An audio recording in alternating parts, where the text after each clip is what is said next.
Terima kasih atas bacaannya. Mudah-mudahan dengan apa yang dibaca oleh beliau kita semua mendapatkan berkah dari Allah Subhanahu wa taala. Masuki acara yang selanjutnya adalah acara inti atau tausiah ceramah agama yang akan disampaikan oleh Al-Ustaz Muhammad Yusuf Asri. Waktu dan tempat kami persilahkan. Allahumma sholli ala Sayyidina Muhammad. Allahumma Sayyidina Muhammad. Allahumma Sayyidina wa habibina wa syafi'ina wa dhina wa barakatina wa maulana Muhammad.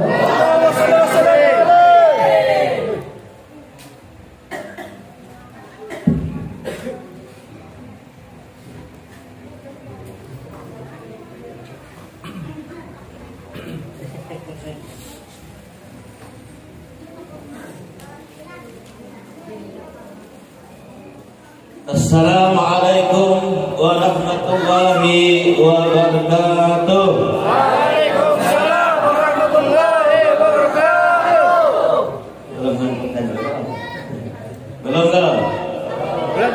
Belum ngantukkan kalau? Assalamualaikum warahmatullahi wabarakatuh.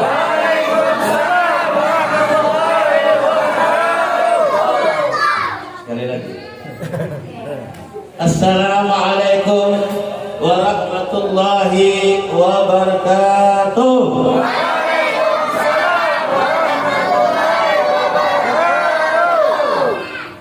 Alhamdulillahi rabbil alamin. Wassalatu wassalamu ala habibir rabbil alamin wa ala alihi wa sahbihi ajma'in, amma ba'du. Allah Ta'ala fil Qur'anil Karim, subhanaka la ilma lana illa ma 'allamtana innaka antal alimul hakim. Wala haula wala quwwata illa billahil aliyyil azim. Rabbi shrah li sadri wa yassir li amri wahlul 'uqdatam min lisani yafqahu qawli wa saddid lisani wahdi qalbi bihaqqi sayyidina Muhammadin sallallahu alaihi wasallam. Allahumma shalli ala sayyidina Muhammad al-fatih lima ughliq wal khatim lima sabaq nasiril haqq bil haqq wal hadi ila siratikal mustaqim wa ala alihi wa sahbihi ajma'in. Yang kami muliakan Ayahanda Al-Habib Abdul Halim bin Muhsin Al-Bahasim dan para habaib yang lain, dan yang saya hormati kepada para ustaz, guru-guru. Di sini ada Ustaz Zulkifli, ada Ustaz Faisal, ada Ustaz Sa'ad, ada Ustaz Yusuf, ada Ustaz Abdullah, ada Ustaz Ismail. Ada kau lagi? Siapa lagi? Pokoknya semua guru yang ulun muliakan, dan kepada tokoh-tokoh masyarakat yang ada di kampung ini, dan juga yang saya hormati Bu RT apa Pak RT? Atau yang mewakilinya di kampung ini, dan lagi yang kami hormati kepada sahibul bait ini. Marilah bersama-sama kita panjatkan puji syukur kita kepada Allah Subhanahu wa taala, yang mana pada malam hari ini kita masih diberi kesehatan oleh Allah sehingga kita dapat berkumpul bersama-sama di tempat ini dalam keadaan sehat wal afiat. Salawat serta salam semoga tetap tercurah kepada junjungan kita, Nabi kita, Nabi Muhammad sallallahu alaihi wasallam, beserta kepada keluarga, sahabat, serta pengikut beliau ila yaumil qiyamah. Ibu-ibu tadi ketinggalan ya? Iya. Memang sengaja. Dan ibu-ibu yang berbahagia, alhamdulillah pada malam hari ini kita dapat melaksanakan peringatan Maulid Nabi kita Nabi Muhammad sallallahu alaihi wasallam. Walaupun bulan Maulidnya sudah berlalu, tapi tidak masalah kalau bisa tiap malam. Nah, adakan saja Maulid di mana-mana. Ada usah nunggu nanti aja bulan Maulid kita baca Maulid. Ada usah. Yang penting kalau bisa tiap malam baca saja salawat. Nah, bapak-bapak dan ibu-ibu yang berbahagia, kita tahu di mana pada bulan Maulid ini dilahirkan seorang manusia yang paling mulia, yang paling agung, yaitu Nabi kita Nabi Muhammad sallallahu alaihi wasallam. Yang terpenting dalam memperingati Maulid ini adalah kita mencontoh atau meniru bagaimana akhlaknya Rasulullah sallallahu alaihi wasallam. Itu yang terpenting.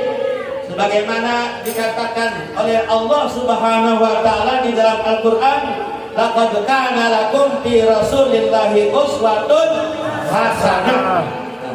Sungguh pada diri Rasulullah itu ada terdapat contoh, suri teladan yang baik bagi kalian. Jadi kalau kita ingin baik, harus mencontoh, meniru, menteladani Rasulullah sallallahu alaihi wasallam. Apakah itu bapak-bapak Anda baik? Ikuti Rasulullah. Pemuda, ikuti Rasulullah, Anda baik. Akan-akan menghadap baik, belajar ilmu agama bagaimana yang diajarkan oleh Rasulullah sallallahu alaihi wasallam. Ibu-ibu juga kalau ingin baik awan laki, nah harus mencontoh bagaimana kehidupan Rasulullah sallallahu alaihi wasallam. Karena semuanya ada pada diri Rasulullah itu. Karena beliau qudwah, sebagai contoh. Jadi kita ketika memperingati Maulid Nabi itu kita harus banyak membaca salawat. Kenapa? Karena salawat ini pasti diterima oleh Allah. Walaupun katanya orang yang membaca itu dalam keadaan riya, sombong, tetap diterima oleh Allah. Inilah kemuliaan, kehebatan, keagungan salawat. Nah, bersalawat itu jangan pelan-pelan suaranya, gemar-gemar jangan, nyari-nyari. Ini bersalawatan kayak membuka mulut nih kayak ya Nabi salam alaihi. Kulirnya buka mulut ini. Nyari-nyari. Nah, ada di dalam kitab Tadbihul Qaul, di situ ada diceritakan. Nah, tahu nih misalnya. Ini ada kita amalan ini hadis lah. Jadi nyaman untuk amalan. Nah, di dalam kitab Tadbihul Qaul ada disebutkan, di situ ada orang sufi ahli tasawuf. Nah, punya tetangga, punya jiran. Nah, seorang ahli sufi, orang ahli tasawuf punya tetangga ini, jiran, yang mana tetangganya ini, jirannya ini orangnya boros, tidak tahu apa-apa, tidak tahu di waktu. Nah, siang ini tidak apa digawi, besok tidak tahu apa, tidak memikirkan apa-apa, mabuk-mabukan lagi itu. Nah, orang ini nih, tetangga beliau ini, kata beliau, sudah aku nasihati itu, orang itu sudah aku nasihati tetangga itu tuh, supaya jangan lagi mabuk-mabukan, supaya bertaubat kepada Allah, supaya gunakan waktu tiap hari itu untuk beribadah kepada Allah.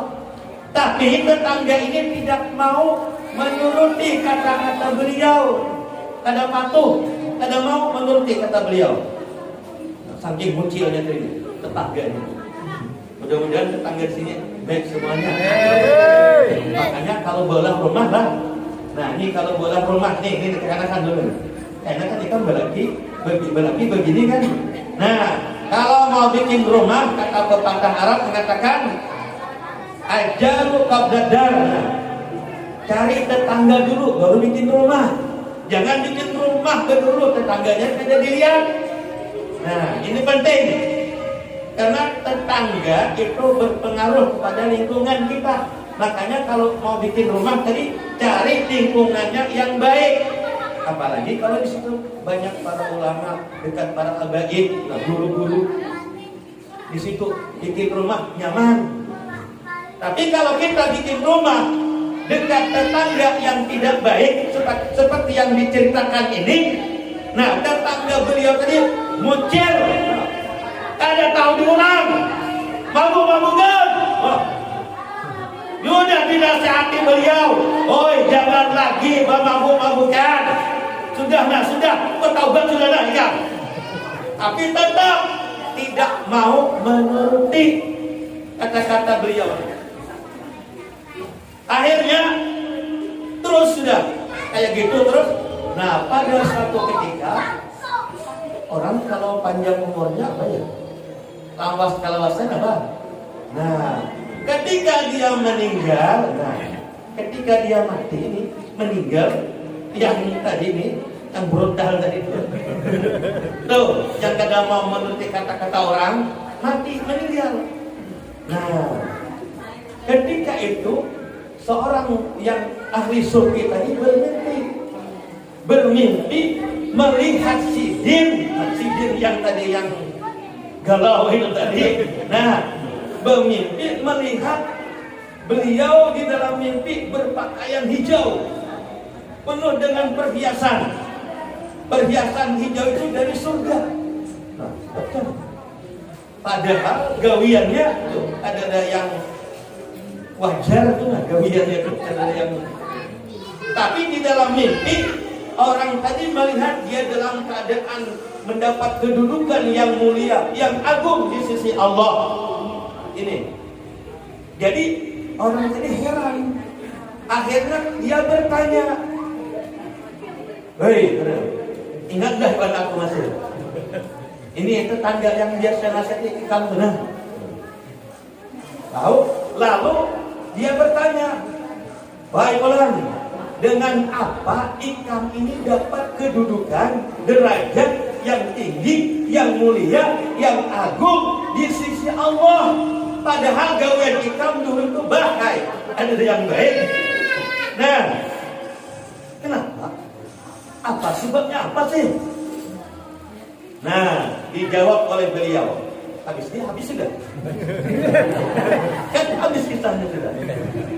Ada banyak habis itu alhamdulillah banyak senja tapi kada jadi apa-apa. Pembayar sinan belikan nih kepanjangan. Nah, akhirnya dijawab oleh beliau. Kata beliau, dulu aku pernah suatu hari hadir di majlis taklim, hadir di satu pengajian. Nah, ingat. Dahulu jadinya aku pernah hadir di majlis zikir, di majlis salawatan. Cuma sekali aja hadirnya itu sekali. Lalu kenapa kita mendapat kemuliaan kayak gini?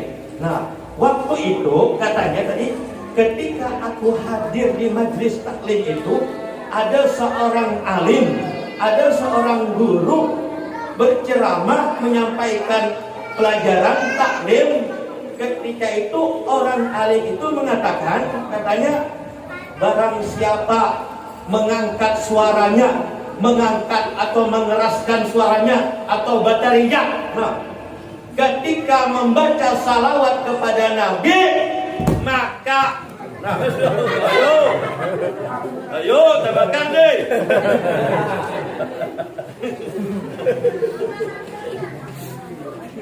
Halo, dengar apa kada? Dengar. Teruskan. Terus. Tadi kada dengar pakai ini.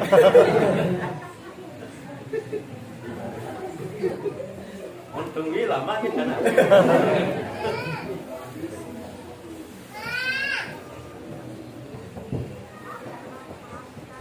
Hai. Halo. Hai. Ya terus kiri. Nah, kata ulama tadi, kata guru tadi, barang siapa mengeraskan suaranya ketika membaca salawat kepada Nabi, maka wajib atasnya surga. Nah, ketika aku mendengar itu katanya tadi, yang orang yang meninggal tadi itu, yang ada kekaruan tadi itu. Nah, ketika ulama guru tadi mengeraskan suaranya, Allahumma shalli ala Sayyidina Muhammad. Aku 42 jadinya. Aku 42 nyaring-nyaring. Keras-keras juga bersama jamaah. Nah, 42 nyaring di situ. Nah, dengan sebab aku mengeraskan suaraku tadi, membaca salawat, nah akhirnya Allah mengampuni dosa-dosaku dan aku mendapat kedudukan derajat yang mulia ini, katanya. Nah, sebab itu aja namanya amalannya. Allahumma shalli ala Sayyidina Muhammad. Ada nyaring belum? Lagi nak. Allahumma shalli ala Sayyidina Muhammad.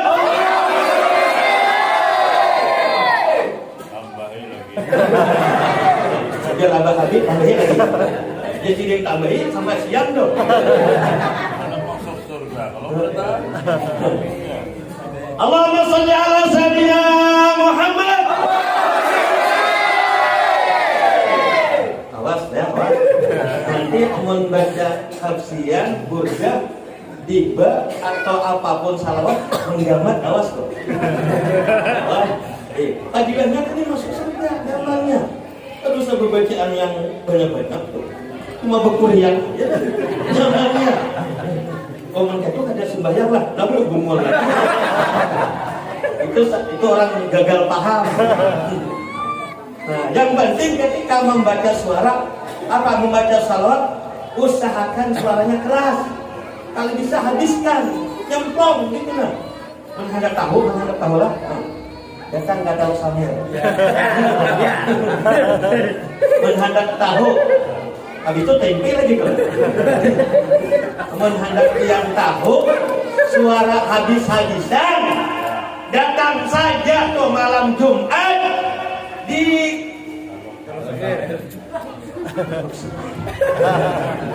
di mana tahu sambil berjalan. Ada tahu, tadi di kampung seorang. Nah, datang saja ke Taluk Samir malam Jumat. Nah, Anda tahu. Ketika berburdah atau beriba atau bahasi itu nah. Di situ kami geganalan orang. Nih, geganalan orang di sini nah. Artinya apa? Artinya keras-kerasan suara. Nah. Padilah itu kan, pun ada percaya buka di dalam kitab Kantuhul Qaul salahnya itu. Nah, salah babul hadis itu. Bukan di bab salawat tuh nggak ada percaya. Mana ada kisahnya ya? Mana ada kan itu mah bukan. Aja amalannya. Ketika membaca salawat keras suaranya. Sudah tahu kan? Sudah tahu kan? Oh. Bisa sudah. Tambahin kan lagi? Tambahin kan lagi? Oke, tambahin. Ini yang penting. Ketika memperingati Maulid Nabi, yang terpenting juga adalah Nabi itu tadi yang dinilai oleh Allah tinggi derajat beliau itu adalah wa innaka la'ala khuluqin azim. Nah, akhlak Nabi itu mempunyai derajat yang mulia karena mempunyai akhlak, adab itu adab. Nah, wa ma arsalnaka illa rahmatan lil alamin. Nabi itu sebagai rahmat. Artinya kita pun harus mencontoh Nabi ketika kita berada di dalam satu masyarakat, kita jangan jadi beban orang. Jadi kita harus bagaimana membuat orang nyaman, membantu orang. Nabi kan rahmat. Nabi itu tidak pemarah. Nabi itu bersifat tidak pemarah. Nah, kita empati juga menjawab. Marah ini ngalih, tapi dalam arti yang tidak benar. Kalau salah ya wajar harus marah. Jangan berdiam ditampilin orang. Kalau kita tidak salah. Nah, Nabi adalah orang yang pemaaf juga. Anda kisah lagi lah. Nah, kisah saya terakhir. Nabi itu adalah orang yang sangat pemaaf. Nah, suatu ketika dalam peperangan Ghatafan, nah Nabi sedang istirahat. Nabi sedang istirahat di gunung. Ketika itu Nabi melepas baju beliau. Nabi melepas baju beliau dijemur. Ketika itu ada yang mengatakan ada hujan, ada juga mengatakan. Nah, akhirnya ketika Nabi melepas pakaian beliau, beliau istirahat.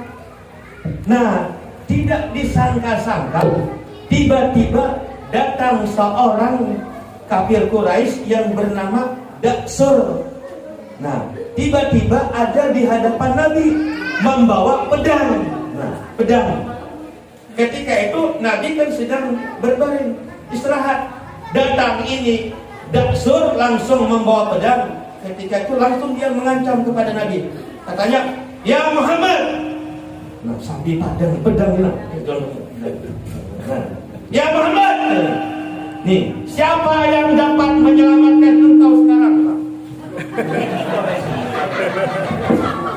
Lain pedang, Pak. Nah, katanya, "Ya Muhammad, siapa yang dapat menyelamatkan engkau dari pedangku ini?" Nah, Nabi adalah orang yang sabar, tidak pernah takut, tidak pernah gentar. Nabi tenang saja ketika Daksur mengancam dengan pedang ini. Ketika itu, "Siapa yang dapat menyelamatkan kamu, wahai Muhammad?" kata Daksur. Nabi menjawab dengan tenang, "Allah." Mendengar kalimat Allah ini, nah, tangan Daksur tadi gemetar. Gemetar mendengar kalimat Allah. Allah kata Rasulullah. Gemetar, tiba-tiba pedangnya jatuh. Lemas dia. Nah, ketika itu diambil Nabi lagi pedang dari. Nah, ketika Nabi mengambil, Nabi pun mengancam seperti dia tadi bilang itu. Daksur, kata Nabi. Nah, sekarang nih, siapa yang dapat menolong membantu kamu daripada ancaman pedang ini? Nah, Daksur tidak bisa menjawab. Nabi tidak langsung membunuh, tidak. Karena Nabi mempunyai sifat pemaaf. Ketika itu Daksur sudah tidak bisa apa lagi, Nabi pun memaafkan kepada beliau. Nah, dengan Nabi memaafkan kepada Daksur tadi, akhirnya dia masuk Islam. Inilah sifat Nabi pemaaf. Artinya kita juga kalau ada orang yang minta maaf, kalau dia benar-benar minta maaf, kita maafin. Karena berbuat lagi. Jangan kayak gitu. Inilah, pokoknya banyaklah, semuanya ada pada diri Rasulullah Sallallahu Alaihi Wasallam. Jadi mudah-mudahan kita dengan memperingati Maulid ini kita bisa mencontoh kepada Nabi kita, Nabi Muhammad Sallallahu Alaihi Wasallam dalam keseharian kita. Kita minta kepada Allah, mudah-mudahan kita tetap diberikan taufik dan hidayah. Kita cinta kepada Rasulullah Sallallahu Alaihi Wasallam. Mungkin ini saja yang dapat ulun dapat sampaikan. Kalau ada kata-kata yang kada baik, bahasa ulun kan bahasa campuran. Menurut ada bahasa Arab, biar kada paham. Menurut ada bahasa Inggris, biar apa lagi kada paham. Menurut apa lagi biar kada paham. Jadi bahasa ulun bahasa campuran aja supaya ada menentukan. Jadi sekali lagi, ulun banyak-banyak minta maaf, kalau ada kata-kata ulun yang tidak pantas atau tidak layak. Wabillahi taufiq wal hidayah. Assalamualaikum warahmatullahi wabarakatuh.